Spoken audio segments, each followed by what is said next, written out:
creativity, ideas, innovation, change, leadership development, youth in entrepreneurship. Only on Radio Riyaz 96.8 MHz.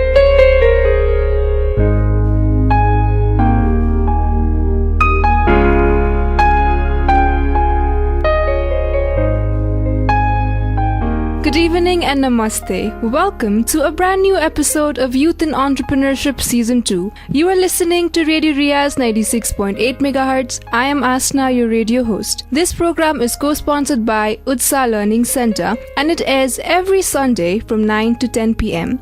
Youth in Entrepreneurship is a radio talk show where we interview and share stories of entrepreneurs and attempt to understand the current scenario of entrepreneurial business in Nepal. The main objective of this show is to promote innovative ideas of our younger generation. Today we have with us Mr. Zaffar Naik on Youth in Entrepreneurship. He is a management consultant, a corporate advisor and an educator. Welcome to the show. Thank you so much, Asna. So what do you have to say about the scenario of entrepreneurship in Nepal? I think whatever I may say now, it might be a quick judgment. It's just been about 2.5 years since I've stepped into the city. But I think just like any other small economy, there's quite a lot of traction. There's a lot of, there's quite a lot of noise as well. And I think it's a fair thing to have because, when you don't have a large companies, multinational companies, obviously you have a lot of graduates passing out. And then there is a scarcity of supply and demand, of course. And invariably or not, entrepreneurship is the answer to it. So they are, but I see a lot of possibilities that can happen. But, whether it's ecosystem or whether would you like to call it the cultural change, there's a lot of things happening. And that's something I've seen in the last 2 years. You have worked at top multinational companies like Accenture, Wipro, IBM, co-led projects for Levi's, Wallmart, Microsoft India, to name a few. It certainly must not have been easy to work there. So what were the challenges that you faced while you were there? Asna, when you actually move, when you actually step out of your educational comfort, academic comfort zone and move on to work, and especially for multinational companies, I think the problems that most of the people face are very common. There is a huge gap in terms of what has been taught in college and what are the things that is done in professional life. Of course, you undergo a lot of training and possibly the experience that you gather over a period of time, not only in academics but also, you tend to have these mentors, the kind of things that you get from mentor. All of these help. So I can't really say, there's a big problem. What I would suggest to you is it's all about the transition that you make from moving away from academic towards a corporate life. Now, typically, when you move away from South Asian countries, whether it's Nepal, India, or Southeast Asian countries, and you start working for multinational firms located in developed countries, yes, there is a little cultural, shift that you have to make, and these are not outward projections. We tend to, the moment we talk about cultural projection, we tend to focus more on outer projections, but the inner belief and the kind of, the alignment of your vision that you have and the company's vision that you have, how do you kind of bring it together? So all of that stuff really comes with time, and you kind of pick up with time. What really helps you is, when you have good mentors, and I was pretty lucky to have 2 or 3 good mentors. That was with me all throughout the company, as well as I left another company, I joined another company, I still had those mentors with me all the way. Having mentors helped you a lot to overcome those challenges. Sure. Can you share with us a few of your significant experiences while working for those companies? All of these 3 companies have various strategies and sort of, they sort of have an impact in your day-to-day life. But I think something that's very important to say here is whether it's Accenture, whether it's Wipro and IBM, more so with IBM and Accenture, the kind of profile that I used to handle and the kind of job responsibilities that I had as a solution architect. In a way, you kind of work as a corporate entrepreneur, because you are given a target, and it's not just a sales target. You're given a target, and this target leads to a bit of revenue target. It kind of boils down to a certain amount of product development target. It boils down to developing people who are reporting to you, and it also goes ahead to a certain part of it also is dependent on public relations. So in a way, it's like giving you a small basket and asking you to kind of fill it up in the best interest of the company within the framework that they've designed to you. So it gives you a little element of entrepreneurship. So it's not like, you have a fixed rule and you have a certain transactional way of kind of doing things. It's highly transformational.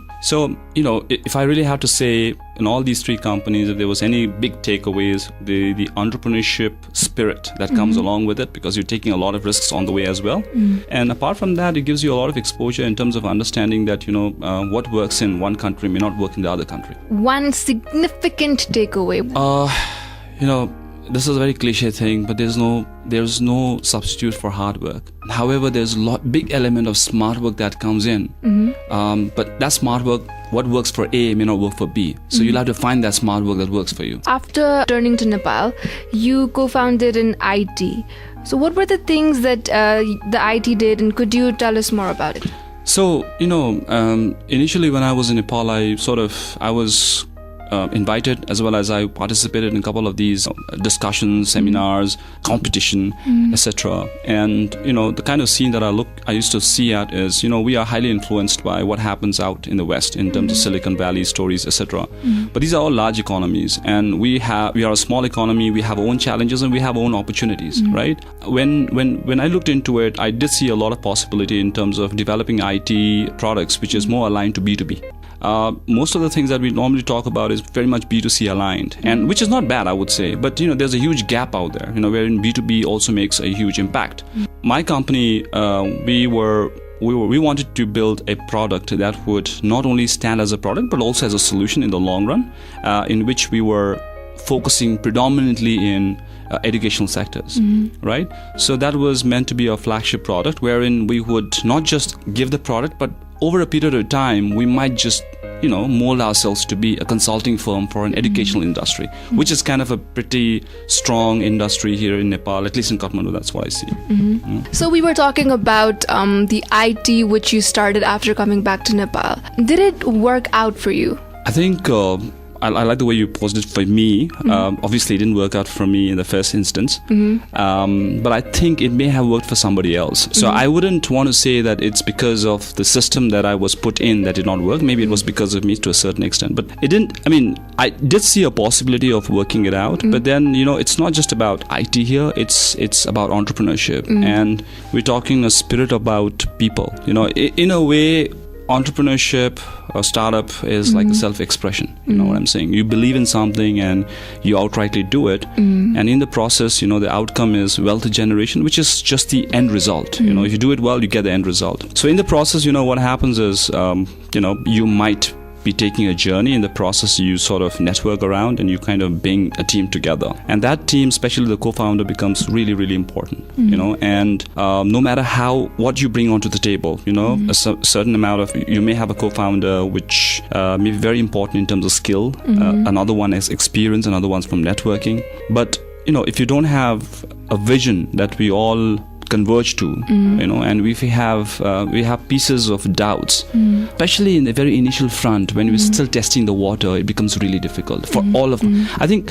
the main challenge here was, we were too early to kind of pass on a judgment, and we sort of, let's say, I think our vision, while it was strong, it was not consistent enough. And of course, you have your own highs and lows. And if you're not able to give 100%, then there is a question about whether we are actually heading towards the right direction, irrespective of how strong a product may be, how great our vision may be. But if you don't converge towards a single point, at least at the startup, it's always difficult. The other thing, and this is predominantly as the CEO of the company that I was leading, I think predominantly this is a major learning for me as well. I think I was trying to do a lot of things at one point in time. And I realized this much later phase. And, because we were trying to be a product company and we were trying to be a services company along with the same thing. And we were also trying to catch hold of a lot of these small segment markets, where we saw a possibility of quick turnaround products. Initially at the start, we were doing so many things. And obviously, I feel that we lost that focus somewhere out there. That's number two. And third, it's not so much important, but one of the things that when you actually come back from an institution wherein you've gone through some of the world's best practices, you can't simply jump into a place like Nepal and then you simply apply your learning straight away. There's a lot of regional flavor that comes along with it, which takes time. So the moment I stepped into the city, within 3 months we were up. We had an IT company. It was registered and we were running it. And somewhere I think I should have just taken a little time, understood the things, especially the resources. Resources are difficult to get. They don't stick around for a very long time. So all these problems, I probably think we could have stayed back. We could have tasted the water a little more, especially me, and then I could have taken the right stab. Okay. But then again, all these things are always a learning for any one of us. Entrepreneurship is all about taking risks. Among our listeners, there must be some young entrepreneurs who are going through the same situation as you went with your IT. Considering your experiences, what advice will you give them so that they can take proper business decisions to get their business back on track? If you look back, if you look into entrepreneurship as a whole, as I said, it's a self-expression. There is this mix of skills that people bring in, and entrepreneurship does not really need a person with an MBA degree or some sort of a skilled-oriented degree as such.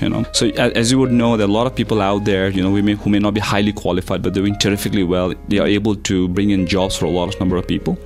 One thing that, especially, this is for people who actually have gone through the formal education and they're actually stepping into entrepreneurship. I think the more you can unlearn basis your experiences that you get, the quicker you do that, it's all the more helpful. A lot of times we are caught up with certain inhibitions that we've gathered through our education experiences that becomes very difficult for us to kind of take that path completely. So in this particular regard, especially when we talk about small economies like Nepal, you need to do a thorough diligence. So due diligence in a way that if you want to solve a problem or if you want to find a gap and put yourself in that gap, you really have to go out there and see for yourself what is the real value that you're adding in. Because more often than not, what we see is, because it's a self-expression, you pick up that self-expression to be an entrepreneur, and you end up to the extent of having a company, but there is no revenue model, there is no customers per se, there is no strategic position of your company. So there are a lot of not thought throughs, right? So what is it that you're really doing? So at the basic core, it's a self-expression. So how do you want to express yourself, and how do you want to churn it out into a revenue? That's another thing altogether. But the most important thing again would be unlearning and relearning again. You earned your undergraduate degree in computer science, but gradually your interests moved towards business as you pursued MBA and also had your own IT startup. So what made you change your area of expertise from computer science to business and entrepreneurship? I think when you talk about management, if you want to be in business, that is, I think MBA is more or less like an umbrella. So you can, whether you do computer science or you do aeronautical engineering, if you want to take a different route, if you want to take a business route, which eventually is the burning oil for any sort of innovation, right? So you end up doing that. So it was very deliberate stuff, in a way that when I finished my graduate degree, I was absorbed by IBM and I was put into a technical role. But I think I was quick to gather that this is not something that I really want to do, but I really love technology and I still want to be in that particular zone. So I was lucky, because then another company, Wipro Technologies, pulled me in and they gave me a role of a solution architect. The moment I joined in, I was actually pulled in operations manager. But again, there are a lot of luck that played around in my life, in a way that Wipro was going through a leadership identification phase wherein they wanted to pick up young leaders and give them chances.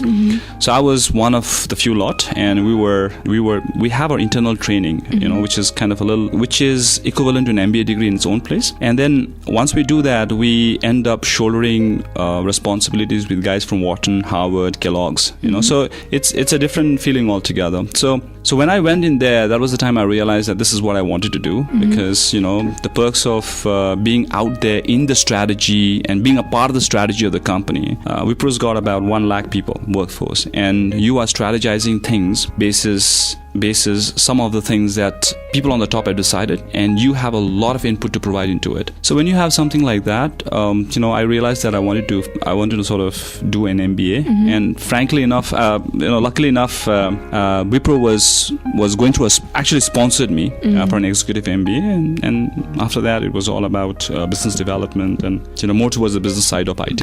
You are a management consultant and you are an educator as well. So which part of your work do you enjoy the most, consulting or teaching? Definitely consulting. And I'm not putting any educator in off-guard position really, because sometimes I feel I love the idea of evolution really, in the form of whether it's innovation or whether it's just business consulting per se. I would, education is again, as an educator, if I be given that kind of environment where there is a lot of discussion and wherein I'm also a part of a learner, I think that would be very much fun actually. But I think this is also a feedback for the educational system that we have in the country. I think we have to move away from this specific copying the West kind of education model that we have. I think it's more about letting the person think, and as a educator, I don't want to be the kind of guy who wants to sort of inject my thoughts and my ideas really. I just want to be the guiding light, because everyone is unique, and it serves the purpose of today's program as well, as an entrepreneur as well, because everyone has a different skill, everyone has a different ways of looking at life, and they should be able to capture that particular, fulfill that particular area of work. So to answer your question, management consultant definitely, to a certain extent corporate advisor as well, but education again, as an educator, it's fun as well, because I think probably another 10 years from now, I probably would start looking at my career as an educator with a lot more satisfaction then, because I believe there would be a lot of gap by then, and that would probably come out as more of a sense wherein I tend to learn a lot from that generation gap that we would have. Besides being a management consultant and a lecturer, is there any other project that you are working on currently? Sure. So currently, I just finished a non-profit based technology consulting for a Malaysian based, open source. So it's basically a program for open government where I play the technology consultant from Southeast Asian region, and it's been sponsored or funded by World Bank. There is another one that's still in the pipeline that has been funded by DFID. We're still working on it. Along with that, I had plans of actually getting hold of underprivileged people who are qualified perhaps up till class 12 and taking in and sort of help them or teach them some coding if they're really interested in. Okay. Another thing is, I'm actually in the process of developing a product right now, and this is perhaps will be the launching pad, so to speak, for the startup, which is probably going to be launched in next 5 or 6 months. I mean, it's got delayed because of the situation in the country right now. But I think once the product is up, another 2 or 3 months to fine tune it, and it should be the launching pad really. Okay. I wish you all the best. Thank you so much. You also have experience working in Australia and India. So how do you think is the entrepreneurship different there from Nepal, and what can Nepal learn from those countries? I think in a way, if you look at Australia, it's highly matured because people who jump into entrepreneurship. Now, when you talk about entrepreneurship here, when you talk about small businesses, people in Australia are kind of mature enough because there's a big risk out there, in a way that the capital expenditure is pretty high. So any other guy wouldn't want to take such a big step, right? But the problem in Australia, again, is you don't have economies of scale because it's a very small country by population. So what innovative idea that you bring in, you'll also have to think about scaling it up. Now, if you look at places like India, and I think it would be the same for Nepal also to a certain extent, but if you look at India, the cap expenditure may not be as high as Australia, but even if you have one small viable product, your economies of scale is so large. Even if you touch about 2% of the population, there's a certain thorough return through, right? So these are two big things. But in terms of spirit, I think Australians, and for that matter, even other Western countries, the spirit of entrepreneurship is much higher than that in India. But I think it's slowly catching up with the rest of the world, because I think the young generations, if you look at some of the people passing out from Ivy League MBA schools, a lot of them are actually ditching these fancy little profiles that you get in multinational companies, and they're taking the entrepreneurship route. And this has also a lot to do with the cultural change that's happening, right? Acceptance. You have a pretty hectic schedule since you are teaching, working on your startup, and also as a management consultant. So how do you manage time for your family family and work? The good part here, people may not like it. One of the good things about, at least for me at the moment, is we have a working Sunday in this country. So that helps a bit.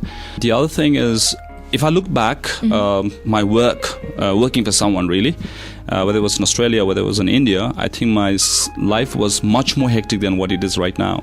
It's not that I've got free hours right now, but I've got control over those free hours, right? There, if I were handling 2 projects, I barely used to get about 6 or 5 hours of sleep because, if I'm handling an APAC project and I'm handling a, let's say, Western Americas or Western European project, then, you don't get that kind of time, really. So in a way, I don't see much of a difference, really. But yes, very lately I've begun to realize the importance of it, and this started even prior to moving to Kathmandu. And one of the main reasons why we wanted to move to Kathmandu was this exactly, because it was going nowhere. There's an element of social life which both me and my wife, we were both missing badly, and that was the thing. And second was, after my firstborn child, we really had to decide then and there itself. Do we really go back or do we stay back? And if you were to go back, we had to come early because, in a way, we were starting from scratch, right? So it would be too bad for us to kind of leave after 20 years and then do something anew. By then, we would not have that kind of energy. So that's where it is now. Typically now, Kathmandu, in a way, it's not a very big city, right? So managing your family life I don't think it's that difficult, as long as you have quality baked in those hours of time. So you have Saturdays. I don't work for one particularly, so I can always go back and have a healthy life with not just my cousins and family members, but also my friends outside my boundaries. Yeah. So what are your plans and visions for the future? This is kind of difficult, in a way, because there's one section of people in the world wherein they don't have a fixed, where, of course they do know where they're heading, but they don't confirm on a certain plot of an idea. And I've always been like that. And I think to a certain extent it has helped me because, like most of the youngsters when I grew up, I had my ambitions changing every moment. And because of that, you tend to gather a lot of information, you tend to gather a lot of experience, etc. What can I say? There was a time I wanted to be a politician. So, it's like a huge gap in between, right? Obviously. So all I'm trying to say is, I wouldn't want to kind of zero on a certain idea. And I'm not saying that people should do this or shouldn't do this. They have their own plot, right? But in my case, I don't want to do it even now. But yeah, I definitely want to create some sort of an organization which is eventually going to add value to economy and so on and so forth. But I think I want to take this as my second baby, really, to speak, wherein I not only give but also take, but an institution in its own place.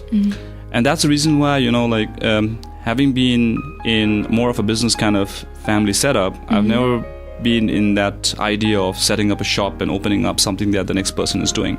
Not because I don't want to do it. It's more of a case of what value are you adding in that ways. We are pretty much acquainted with the professional side of yours. Apart from that, what do you enjoy doing during your free time? I love swimming, but we can't do that this season, of course. I play a bit of tennis.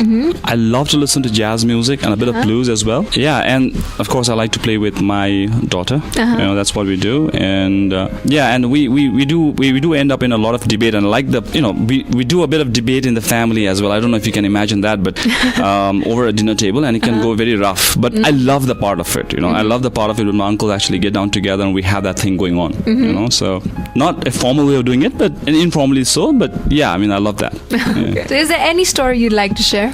This is something I share with a lot of people in terms of just to get you a feel of if you really work hard and if you want to work for big multinational companies, then there could be strange things that you end up in. And this is a story that I had. I personally had to go through. So we had a big deal. It was worth about 35 to $40 million US deals, across 7 years of contract value. And this was for a very large investment company, Credit Suisse. And we were actually about to get the deal. So as any salesman would understand, a lot of times we go to an extreme end of making the other party happy. So we had a representative from Credit Suisse, and she was a very old lady, almost at the verge of retiring. And we had a work in Australia and we had a work in Bangalore. So we were supposed to sort of wow the customer, and we were taking her all the way from, I believe, I'd flown down from Sydney, and I was taking her from Bangalore to all the way to Pondicherry in India, southern part of India. And in the process, the limelight was we had kept 2 elephants completely decked up, and the moment she gets off from the car, we had told that guy to sort of get the elephant, salute that lady. Okay, so we happened to get down, and the lady actually got off, and for her it was a completely overwhelming sight, because she's never been through that kind of scenario ever before in her life, right? So we had 2 elephants completely decked up, and as the moment they were saluting, they came 2 or 3 steps a little closer. She almost fainted. Now the greatest part about the entire thing is, after about a month later, we have these journals, Everest Journal, which is pretty much a consulting advisory, which is pretty well known amongst the technology firms. There was a section wherein they talked about this particular, scene, in which, of course, I was mentioned, but my name was not mentioned. Now, the very fact that this has been read by probably thousands of people and CIOs around, and kind of lamenting on to what extent people can go to bag a deal, that was one part of the story. But the other part was, again, you are reading your story there, but people know that it's not you. So that was. So who or what has been your source of motivation that inspires you? I think it's always going to be my late mom, for sure, because she's been there for me, definitely, in all spheres of life. I think the biggest part about her was she gave me, she didn't decide my life for me most of the time. It was me who was, and she sort of pushed me in all corners of decision that I took in my life. So I think it will be my mom. She must be very proud of you. Yeah. So now we have a quick fire question and answer round. So I'm just gonna tell you some things, and you have to tell me the first thing that comes to your mind. So are you ready? Yeah. Zaffar Naik. A horse. A horse? Yeah. Wow. Okay, just in a way, because I like that animal, and in a way, I don't say that I'm like one in terms of attributes, but I like to sort of be compared with its fierceness and its ability to move and projection in one direction. It's kind of a challenge, but that is. A youth in entrepreneurship. That will be Asna Singh. Okay. Okay. Business development. Something that every entrepreneur should have a very good hands on if you are moving to B2B route. Teaching. Fun as well as learning, the other way around. Family. Family, very important. In fact, the topmost priority for any entrepreneur. Jazz music. Jazz music is time for me. When I have time, it's jazz music. Failure. Failure, it's one side of a coin. Success. It's the other side of the coin. Wipro Technologies. My learning turf. Basically, it was my learning pitch, where it was like a playground, corporate playground for me. I learned a lot of things. Nepal. The always home, the always home. When you wake up, it's always. In other ways, can I change this? I think when you say Nepal, I think the first thing that comes to me is comfort. Meaning to say, I'll tell you what, 2-3 years back, there are times when you're literally living your life in a suitcase, traveling a lot, and you go through these fancy little airports. But believe me, when you land in Tribhuvan Airport, the comfort that you get, you finally feel that you reached home. So that's really what I'm talking about. Yeah. And the last, your favorite tennis player? Rafael Nadal, of course.